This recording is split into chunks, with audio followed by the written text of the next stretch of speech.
Welcome, ladies and gentlemen, to another Elder Scrolls Legends deck guide here on my YouTube channel. I'm Furo, and today I present you a ramp Spellsword deck that I have played the last 2 or 3 days on my Twitch channel. You can check the link for that below in the video description. And we had a very decent win rate, around 80%. Around that should be the case. We used the deck to go from rank 3 to rank 2, and I guess even we played a bit on rank 4. Not sure right now, but deck is working pretty good, so I wanted to show it with you. Right now, if you are facing a lot of aggressive decks, you totally need to change the deck a bit, because then you need a bit more drain in the deck. But we faced a lot of greedy decks yesterday, the day before, because a lot of people are trying some greedy ramp decks, some greedy control decks, and ramp Spellsword is one deck that can feast on most of these decks, because it has a lot of tools against the other ramp decks, against the other control decks. That's working wonderful. For some of the new cards, again, of course, I'm running the Barrow Stalker, which is an excellent 2-drop drain card, 2/3. That's pretty powerful. I like the card a lot. It's one of my favorites from the expansion. Besides, it's not that great. If you just look at the stats or look at the effect, there's nothing amazing different than cards before, but still a nice little card that I like a lot. Of course, that's also Galyn the Shelterer again on the deck. That is one hell of a legendary. So you'll choose a creature or an item in your hand, shuffle 3 copies of it with +3/+3 into your deck. So the overall strategy of a ramp Spellsword deck is, of course, to get more Magicka than your opponent. So you want to increase your maximum Magicka by some specific cards, and that's in particular is a Hist Grove that allows you to get 1 max Magicka as a support card, so it lays on the board until you have 15, because then it is summoning some Swamp Leviathan in each lane. So that's an 8/8, pretty powerful creature. You will play this 3 times, and of course you're also playing 3 Minders. It's also creating 1 max Magicka for you, so you will then ramp faster than your opponent. You get more Magicka than your opponent. That allows you to play your bigger creatures and bigger cards earlier than your opponent, so you have more powerful tools in your hand earlier available, which is pretty good. The last ramp card we are using is the Pure Blood Elder, so there's no little dragon in the deck, but instead we're going for the vampire here, 7/8/8. He has no immediately effect, but when he's sitting on the board for 1 round, when you then gain max Magicka, you will double the amount you gain. So if you play him on 7 and then on turn 8, you get not 1 Magicka at the start of your turn, but you get 2 Magicka. Plus, if you play a Hist Grove or a Tree Minder in the same turn as you play the Pure Blood, or 1 turn later, whatever, if the Pure Blood is still on the board, you will then also get not 1 Magicka, but you get 2 extra Magicka. That's really powerful. And if you have 18 or more max Magicka, so an insane amount of Magicka, then he's even getting +8/+8 and Breakthrough, which is a very powerful card, especially against Ramscott, because Ramscott has a harder time to single-handedly kill such stuff. So he would then need to silence, or he would need to use, for example, some pink damage and a Leaf Lurker. That's an option that the Ramscott has. But in general, Pure Blood Elder is very, very good against that. For some other new cards, so let me just check. We have the Exemplar here, which is a new guard. Just a powerful wall against more aggressive decks. It's a 5/5/6 guard. When your opponent draws a prophecy from a rune being destroyed, you put a 1/2 Septon Guardsman with guard into your hand. So the extra effect here is okay, but to be honest, you're normally not hitting the face too often. So that is a card that you can, for example, change with the Clockwork Dragon, which is this little tool here. The Clockwork Dragon is a neutral card, costing 5, has 4/4 in base stats, and if you play him on the left lane, he will get +2 attack and drain, so he will then be a 5/6/4 with drain. On the right lane, on the other hand, he's getting +2 defense, so he will be a 5/4/6 with guard. So wherever you will play him, he has a different effect. And on the left lane, drain, right side guard. So if you face an aggressive deck, which is normally coming from the right side, you will drop him there, then he has guard, he can defend. On the left lane, you get some extra drain. The only other options you have in your deck to get life back is the Knight of the Hour, which is a prophecy guard, summon, you gain 3 health, and the Undying Dragon, which is not working here. So the Undying Dragon is a 6/5/5 with drain, is a dragon, and if you have 30 or more health, he's getting +5/+5. Powerful tool, and that's kinda it. So there are not that many new cards in the deck. I'm really not sure why that is not working right now, so I cannot show you the Undying Dragon, because so most of the new cards from the expansion Clockwork City are not as good as the old cards, so there's no reason really to include a lot of the new cards in the deck normally. Still, the ones that I've chosen are pretty decent. The deck is working good enough against most stuff. If you face a lot of aggressive decks, you definitely want to have another Knight of the Hour on the deck. You definitely want to have a bit more of an early game, and you want to have, for example, a Clockwork Dragon here in the deck, maybe then instead of the Exemplar, and just give you more drain, more options, either going Dragon Guard. All in all, that's pretty powerful. So I will now show you 2 games with the deck. If you're enjoying the video, if it's helping you, do not forget to hit that like button. You can also comment below, give me some feedback and what you want to see in the future for different decks and so on and so on.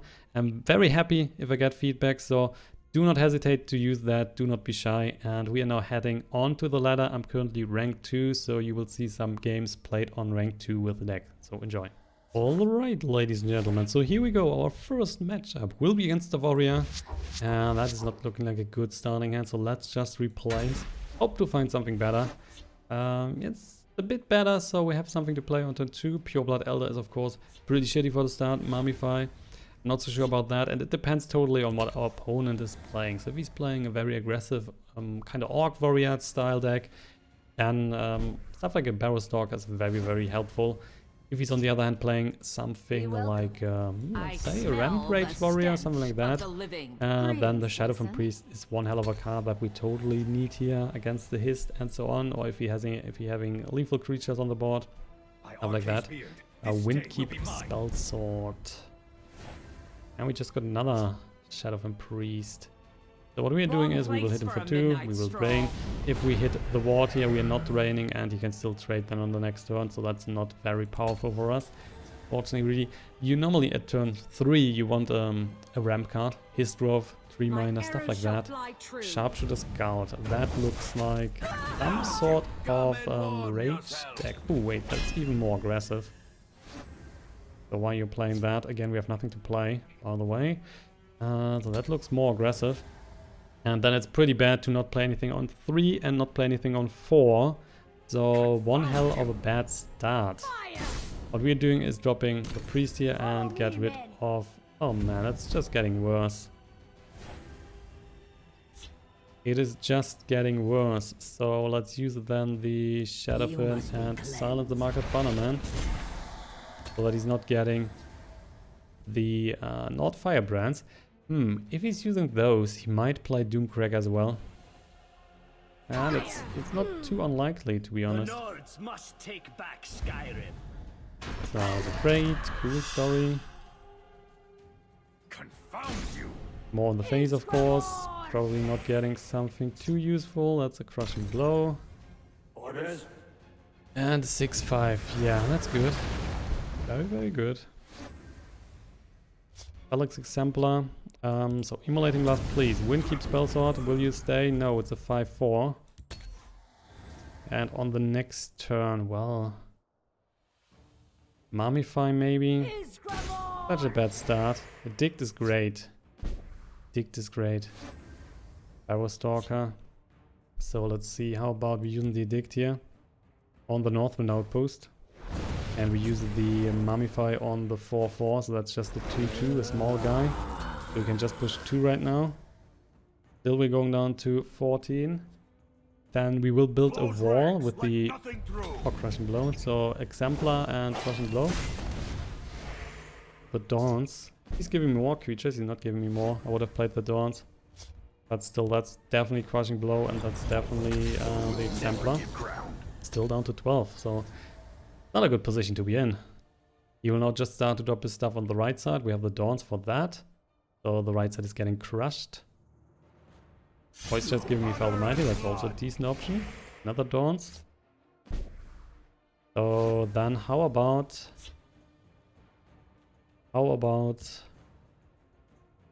this one? How about the Barrow Stalker? Smell the stench of the living. With a Mantikora incoming and the Dawn still in hand, will not suffer your presence. we have some valuable options at hand. We just need to make sure that we can drain here. There's another Earthbound Spinner. Well, you have to be kidding me, sir. So we're not able to drain.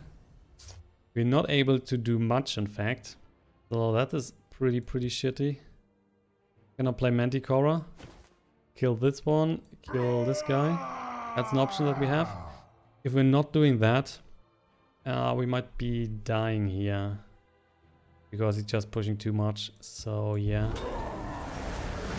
Earthborn is down. Over 2. He's still pushing 3 right now. And let's just end. The day is mine. Let's heat things up. There is plenty for all. Giving me that Pyromancer. Giving me that Ambusher. Alright. So how about...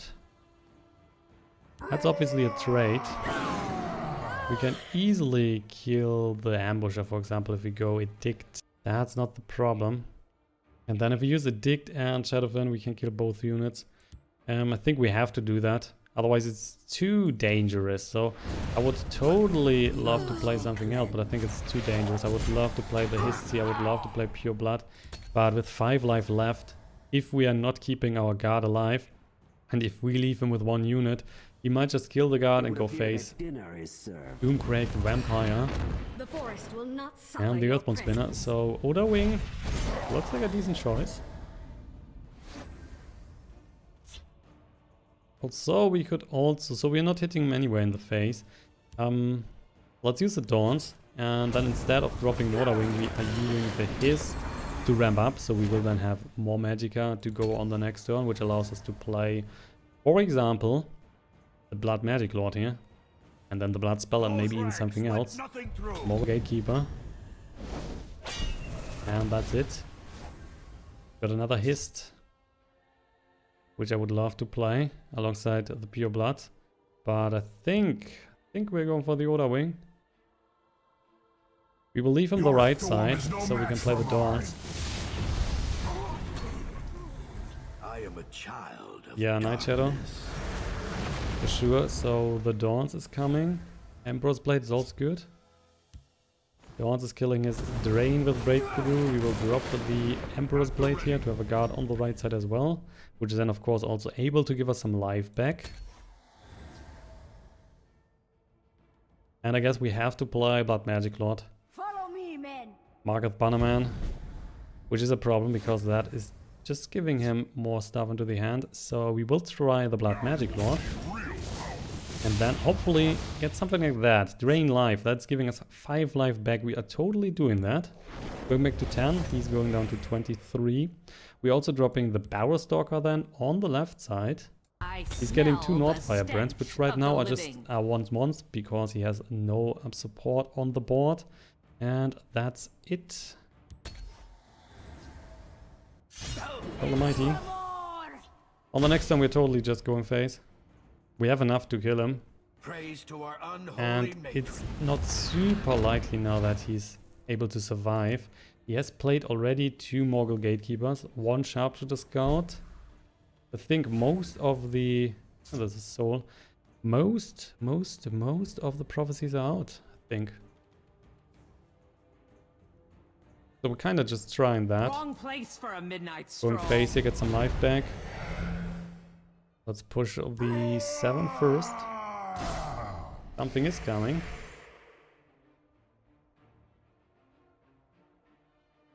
Thing is, we will try with this one last. So at least we would get another card if we need to. Interesting, so just 4 on the face and then the 10 and that's good. There we go. Today you breathe your last. So our second game brings us the infamous Archer deck. So expect some Rage Archer action here normally. So that's what most of the Archers are currently playing. We are keeping the Execute. It's pretty damn good against Archer. So you can kill a Fighter's Guild Recruit, for example. You can kill Astrid. You can kill a Pet. That's all the nice little lethal creatures because they have such a low amount of attack. And he's starting with Ungolem here, so the perfect 1-drop in his deck. Plus he's getting Brothered Assassins into the deck. So Brothered Assassins are small lethal creatures and they are working wonderful in his deck.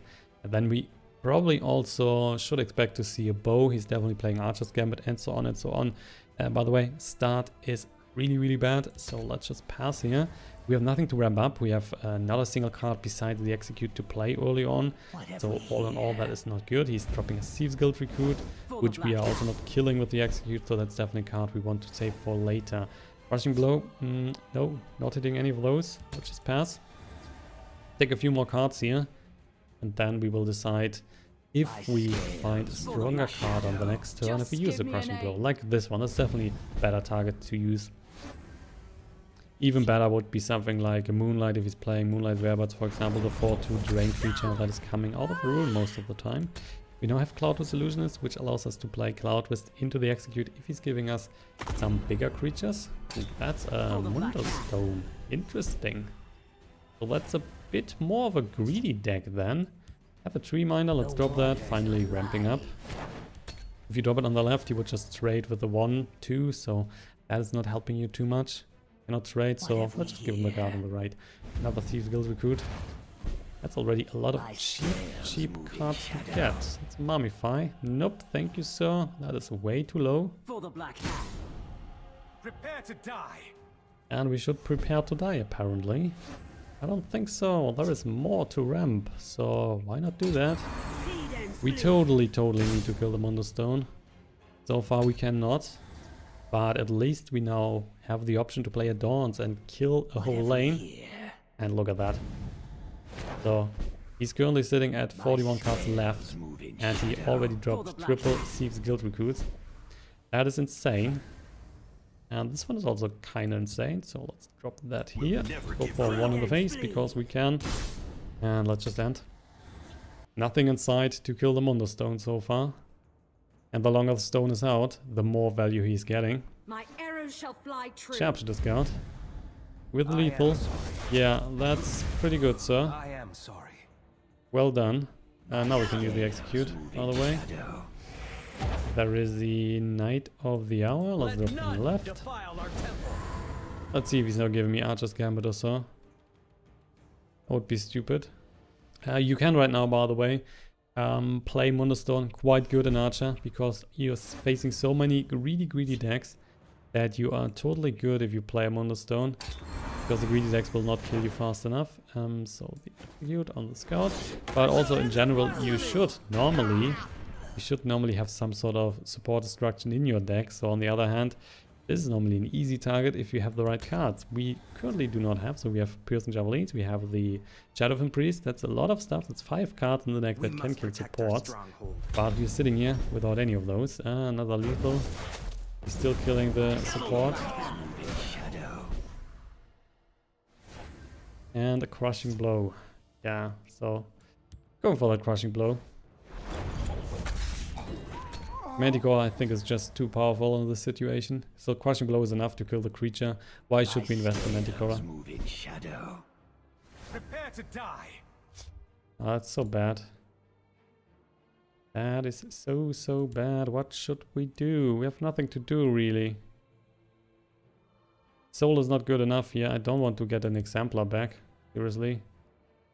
Knight of the Hour, Tree Minder. That's all not good enough. We are just passing. Nothing to do here. We have nothing to destroy the Wonderstone. The value is just keep on coming. Eclipse Baroness. So cheap cards for you. Perfect. How about we use now the Mummify here on this little Eclipse? That's charge. Yeah, why not? Please, feel free. Cloudrest. Not getting better, to be honest. No, don't hit that. Dang, I hit on the ring. We do not need the ring. Dang you. You shouldn't do that. So the click came too fast here. Unfortunately, clicked on the ring. There was no reason to do that. So misplays were made. So 8 cards to go. At least we denied 1 card draw. And the ward. But yeah, give him the lethal again. No? Just a breakthrough. So Leaf Lurker, there you go. With charge, of course, again. Yeah, so perfect. So nice, we got a soul, which we can use into the Mantikora, Nahagliiv. There's another Mantikora. That was splendid. So if we play the Mantikora, what else will we play here? Probably not too much. So I think we are killing the Leaf Lurker, we are going for the soul and picking up just another Mantikora. currently sitting at 10. So depending on what he's getting from the stone, could just get charged and win the game. Wouldn't that be awesome? He can of course also just give me a lethal creature. Finish off. Alright, more on the face. Not playing a creature. Interesting. What an execute. Also got the 8/8s on the board. So how about... We're sitting at 7 life, that's really low. We might be even forced to play the soul into the Knight of the Hour. Seriously. That might be a thing that we need to consider. Because he might be just killing me with all the power he has on the board still. So yeah, I think we're doing that. Just the problem with the stone is that if he is... so let's see, let's drop that still. If he's getting charge units, then we are in such a bad spot. We're also killing the mummy here with the execute. And that's it. So I now would expect, especially because he played the Eclipse earlier and all the Thieves Guild recruits, you should expect that he has some cheap cards in hand. So if there's a Rage and some nice little breakthrough creature, that might already be very good for him. So this one is down to Leaf Lurker, isn't it? There's another Leaf Lurker, yeah, which is getting breakthrough. They dare face the blade. Then there's Alina. He's killing one of the big guns. With a guard, of course. Of course, a guard. And finally, guess what? We finally have a Shadowfen Priest. Isn't that amazing? Finally, the Mondo Stone is down. We can play the Cloudrest here. Hit Alina, so we're not losing our unit. And because we are still sitting here at 6, we're using the Piercing Javelin as well. We cannot leave the unit on the board. If he has a TES card in his hand, that's 10 already. If we use a Nahagliiv, he might give me something because he has breakthrough on the Leaf Lurker. That's also very powerful. Biomancer and the Reaver, which is nowadays seeing more play again. So it's pretty good. We have the Dragonborn, nothing to steal really. They're just going for the Mantikora, killing the Reaver.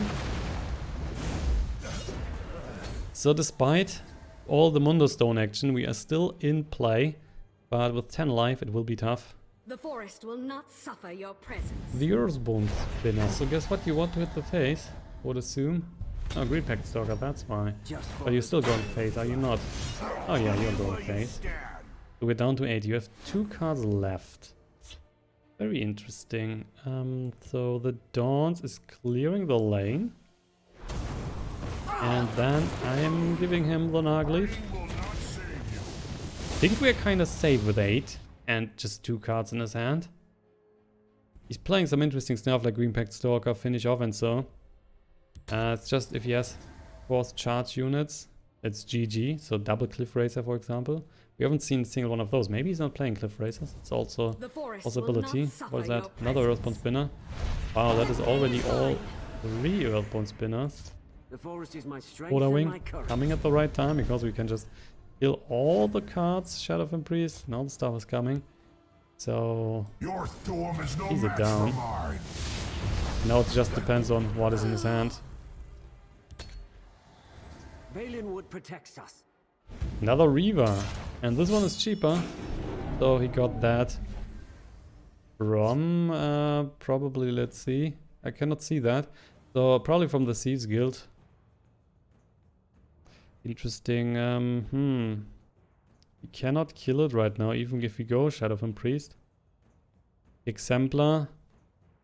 It's difficult because if we're not playing the Dragonborn here, he's keeping the 5/5. If we play the Exemplar and he's killing that, then we are down. So we might be forced to use the Dragonborn. We can use Blood Magic Lord. Let's see. The Raise Dead might be good for us, might not be good.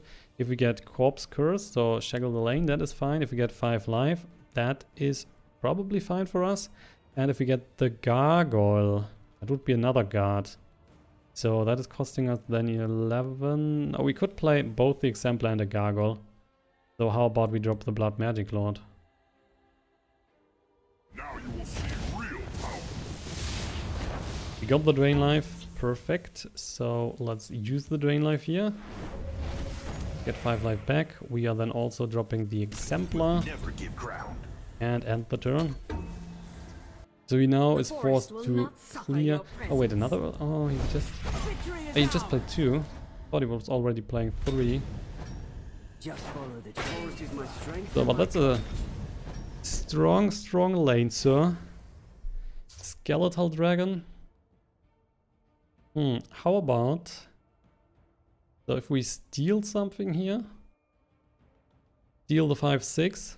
Pretty good. We can trade then to the 5. We can kill the 4. And also play the Cloudrest that one of the units is surviving. That's the best, I think. Yeah. So let's kill the 5/6 here. It's a pretty damn good guard. Gonna kill this. We are dropping the Cloudrest on the 5/5, so we can trade, still keep our units. And then we have enough to kill him next turn normally. If he's not now getting task cut from the top to kill me. The rest is normally fine. So we should be good enough to kill him next turn, for sure. The day is mine. Valenwood protects us. Wow. Alright, so from the top, he's giving me another Reaver. And now we have... Oh, that's very close. We kinda have enough to kill him. On the other hand, that's very close. So I'm not sure if I want to take the risk. We currently have 25 damage on the board. He's at 23. What kind of prophecies are you running? Running a lot. He's running Sharpshooter Scout, but there's just 1 left. He's running Black Sap Protectors, also just 1 left in the deck. Playing Brotherhood Slayers, which is okay. So Black Sap Protector would be bad, but we have a Silencer, Greenpack Stalker, Leaf Lurker, Reaver, and of course there should also be Fighters Guild Recruit, but that's also fine because we have the Silencer. So I think we can go for the face. We will try that. In the worst case, we will use Skeletal Dragon and the Shadowfen Priest or something like that. Yeah, so I think we need to attack with this one last. We're gonna use this one first. Behold my power. Other 4, nothing for him. So let's use the 5 now and then the 10. So nothing is coming and we're winning the game. That was close. A lot of Reaver action, a lot of destruction action. Insane deck. That was an interesting one by Imperial 11. So pretty good.